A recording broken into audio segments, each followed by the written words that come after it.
Iran വലിയ രീതിയിലുള്ള സുരക്ഷാ ഭീഷണി നേരിടുന്നു. അത് ഡിഫാക്ടോ ഭീഷണിയാണ്. ഇസ്രായേലിൽ നിന്നും അമേരിക്കയിൽ നിന്നും എല്ലാം ഭീഷണി നേരിടുന്നു. അപ്പോൾ ഏറ്റവും നല്ല ഡിറ്ററൻസ് എന്ന് പറയുന്നത് ന്യൂക്ലിയർ ഡിറ്ററൻസ് തന്നെയാണ്. ആണവ പ്രതിരോധം, അതായത് ആക്രമിക്കാൻ വേണ്ടിയല്ല, മറിച്ച് മറ്റൊരു രാജ്യത്തിന്റെ ആക്രമണം പ്രതിരോധിക്കാനുള്ള ഏറ്റവും നല്ല നിലപാടാണ് ന്യൂക്ലിയർ ഡിറ്ററൻസ്. ഇന്ത്യ ആക്രമണ വിധേയമാകാതെ നിൽക്കുന്നതിന്റെ, ചൈനീസ് ഓർ പാകിസ്ഥാനി വൻതോതിലുള്ള ആക്രമണം ഉണ്ടാകാത്തതിന്റെ കാരണം പ്രധാനമായും ന്യൂക്ലിയർ ഡോക്ട്രിനാണ്, ന്യൂക്ലിയർ ഡിറ്ററൻസ് ആണ്. ഇത് ഇറാൻ അതിനുള്ള അനുവാദമുണ്ട്, അവകാശമുണ്ട്, അർഹതയുണ്ട്, അതിൽ സംശയമില്ല. പക്ഷേ ഇറാനിയൻ നേതൃത്വത്തെക്കുറിച്ച്, ഇറാന്റെ സ്റ്റെബിലിറ്റിയെ കുറിച്ച്, ഇറാന്റെ കയ്യിൽ എത്രത്തോളം സുരക്ഷിതമായിരിക്കും ആണവായുധങ്ങൾ എന്നതിനെ കുറിച്ച് പാശ്ചാത്യ രാജ്യങ്ങൾക്ക് ഒരു സംശയമുള്ളത് കൊണ്ടാണ് ആണവ ക്ലബിലേക്ക് കടക്കുന്നത്. ഒരു ത്രഷോൾഡ് പവറായി നിലനിർത്തുകയും ഏത് നിമിഷവും ആണവായുധങ്ങൾ ഉണ്ടാക്കാം എന്ന് പ്രതീതി ജനിപ്പിക്കുകയും എന്നാൽ യഥാർത്ഥത്തിൽ ആണവായുധങ്ങൾ ഉണ്ടാക്കുന്നതിൽ നിന്നും ഇറാനെ പിന്തിരിപ്പിക്കുകയും ചെയ്യുക എന്നതാണ് ആണവ ചർച്ചയുടെ ഒരു പ്രധാനപ്പെട്ട ഉദ്ദേശം. ഇത് തിരിച്ചറിയാവുന്നത് കൊണ്ടാവണം Iranian supreme leader Ayatollah Khamenei പറഞ്ഞിരിക്കുന്നത്, നിങ്ങൾക്ക് ഇറാനെ സമ്മർദ്ദപ്പെടുത്തി കരാർ ഒപ്പിടിപ്പിക്കാൻ ആവില്ല. ഞങ്ങൾ അറാക്ചിയെ വെളിയിലേക്ക് വിടും, അദ്ദേഹം ചർച്ച ചെയ്തു എന്നിരിക്കാം. ഞങ്ങൾക്ക് സ്വീകാര്യമല്ലാത്ത രീതിയിൽ നിർബന്ധപൂർവം ഡോട്ടഡ് ലൈനിൽ ഒപ്പിടിപ്പിക്കാൻ സാധിക്കില്ല. അപ്പൊ this is a kind of a cat and mouse game played by Iran. അതിനുള്ള അർഹത ഇറാനുണ്ട്. കാരണം ഇറാൻ എന്ന പരമാധികാര രാജ്യത്തിന് നിലനിൽക്കാനുള്ള അവകാശമുണ്ട്. ഇപ്പൊ നമ്മുടെ പ്രേക്ഷകർ പലപ്പോഴും ഈ ചേരിതിരിഞ്ഞ് ഇറാൻ അനുകൂലം, ഇസ്രായേൽ അനുകൂലം, അല്ലെ അമേരിക്ക അനുകൂലം, അങ്ങനെയല്ല. ഒരു വിഷയത്തെ അതിന്റെ സമഗ്രതയിൽ അവലോകനം ചെയ്യുമ്പോൾ ഒരു പക്ഷം പിടിച്ചുകൊണ്ടല്ല, ഒരു രാജ്യം, ഞാൻ എന്നും പറയുന്ന ഒരു കാര്യമാണ്, ഇറാൻ എന്ന രാജ്യത്തിന് നിലനിൽക്കാനുള്ള അവകാശമുണ്ട്, ഇസ്രായേൽ എന്ന രാജ്യത്തിന് നിലനിൽക്കാനുള്ള അവകാശമുണ്ട്.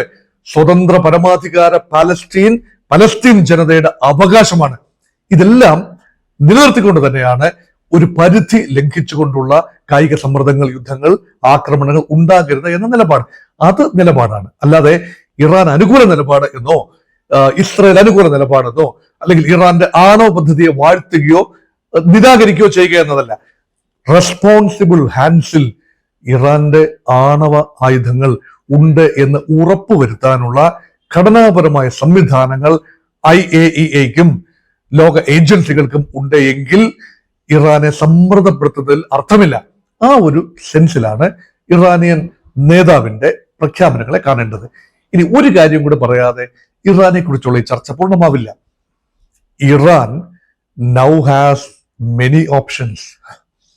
ഏതാനും ആഴ്ചകൾക്ക് മുൻപ് വരെ ഇറാൻ ഏതാണ്ട് ഉപരോധങ്ങളാൽ ഒറ്റപ്പെടും. കാരണം ആണവ ചർച്ചയിൽ ഏർപ്പെടുന്നില്ല എങ്കിൽ പിന്നീട് സ്നാപ്പ് ബാക്ക് എന്നൊരു പദ്ധതിയുണ്ട്. യുണൈറ്റഡ് നേഷൻസിന്റെ കെയർ ഓഫിലുള്ള സ്നാപ്പ് ബാക്ക് പദ്ധതിയിൽ ഒരു രീതിയിലും ഇറാനിലേക്ക് വസ്തുക്കൾ കടത്തു പോകാത്ത രീതിയിലുള്ള ഉപരോധം ഏർപ്പെടുത്താൻ ബ്രിട്ടനും ഫ്രാൻസും ജർമ്മനിയും ഉൾപ്പെടെയുള്ള യൂറോപ്യൻ രാജ്യങ്ങൾ മുൻകൈ എടുത്തുകൊണ്ട് സ്നാപ്പ് ബാക്ക് ഒന്നും വലുതായിട്ട് ഏശില്ല എന്നത് മുൻകാല അനുഭവമാണ്. കാരണം യുണൈറ്റഡ് നേഷൻസിന്റെ സാങ്ഷൻസ് നിലനിർത്താനുള്ള ഒരു കപ്പാസിറ്റി വളരെ കുറവാണ്.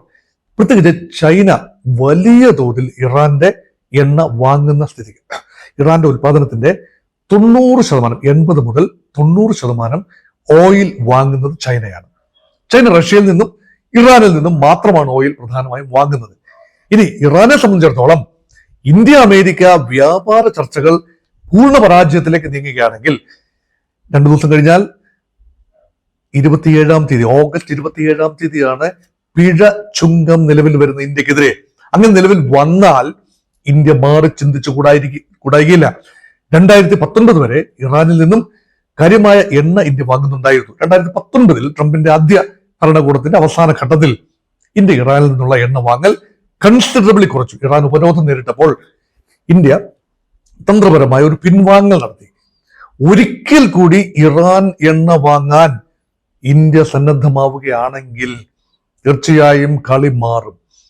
അപ്പൊ ചൈന, റഷ്യ, ഇന്ത്യ, ബ്രിക്സിലെ മറ്റൊരു പങ്കാളി രാജ്യമായ പുതിയതായി ചേർന്ന ഇറാൻ, ഈ രാജ്യങ്ങളെല്ലാം കൂടുതൽ സഹകരണം വ്യാപിപ്പിക്കുകയാണെങ്കിൽ തീർച്ചയായും അമേരിക്കയ്ക്ക് ഏറ്റവും വലിയ തിരിച്ചടിയായിരിക്കും. അതുകൊണ്ട് ഇറാന്റെ ആണവ പദ്ധതിയെ നിയന്ത്രിക്കാനായി ഇപ്പോൾ അമേരിക്ക നടത്തുന്ന ശ്രമങ്ങൾക്ക് ഇറാൻ തിരിച്ചടി നൽകുന്നത് വ്യാപാരപരമായ ചില നീക്കങ്ങളിലൂടെയാകാം. ഇന്ത്യ അമേരിക്ക ചർച്ചകളുടെ കൂടി പശ്ചാത്തലത്തിൽ വേണം ഇറാനെതിരെയുള്ള അമേരിക്കയുടെ നീക്കങ്ങളിലും ഇറാന്റെ പ്രതികരണങ്ങളെയും എല്ലാം വായിച്ചു കാണാൻ. ഇത് കേവലം വ്യാപാരം മാത്രമല്ല, കേവലം ആണവ പ്രതിരോധം മാത്രമല്ല വിഷയം. സമഗ്രമായ ഒരു അവലോകനത്തിലൂടെ മാത്രമേ ഇറാന്റെ ഇപ്പോഴത്തെ നിലപാട് മനസ്സിലാവൂ എന്ന് സൂചിപ്പിക്കാൻ വേണ്ടി പറഞ്ഞതാണ്. അതുകൊണ്ട് ഒരു രാജ്യത്തെയും പൂർണ്ണമായി ഒറ്റപ്പെടുത്തിക്കൊണ്ട് ചട്ടം പഠിപ്പിക്കാൻ ലോക പോലീസായ അമേരിക്ക ശ്രമിക്കാതെ ഇരിക്കട്ടെ. അങ്ങനെയൊന്നും നടക്കില്ല. കാരണം ഇപ്പോൾ ഒരു ഏകധ്രുവ സംവിധാനമല്ല, ഇതൊരു മൾട്ടിപോളാർ വേൾഡ് ആണ്. അത് മാത്രമല്ല അതിൽ നിന്നൊരു ആറ്റമൈസ്ഡ് വേൾഡ് ഓർഡറിലേക്ക് നീങ്ങുകയാണ്. അതുകൊണ്ട് ഓരോ രാജ്യത്തിനും റെസ്പോൺസിബിളായി നിലനിൽക്കാനും അതിന്റെ ഭാഗം പറയാനുമുള്ള അവകാശം ഉണ്ടാകട്ടെ എന്ന് ആശംസിച്ചുകൊണ്ട് നിർത്തട്ടെ. നമസ്കാരം.